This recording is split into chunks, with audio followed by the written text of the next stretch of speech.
அந்திச்சூரியனும் குன்றில் சாய மேகம் வந்து கச்சையாக காமன் தங்கும் மோகப்பூவில் முத்தக்கும் மாடம் தங்கத்திங்கள் நெற்றி பொட்டும் இட்டு வெண்ணிலாவின் கண்ணம் தொட்டு நெஞ்சிலாடும் சுவாசச் சூட்டில் காதல் குற்றாலம் தேன் தெளிக்கும் தென்றலாய் நின்னருகில் வந்து நான் சேலை நதி ஓரமாய் நீந்தி விளையாடவா நாளும் மின்னல் கொஞ்சம் தாழம் பூவை சொல்லி ஆசை கேணிக்குள்ளே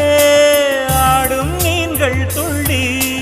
கட்டிலும் கால்வலி கொள்ளாதோ கைகளை கீறியதோ செம்பூவே பூவே உன் மேகம் நான் வந்தால் ஒரு வழி உண்டோ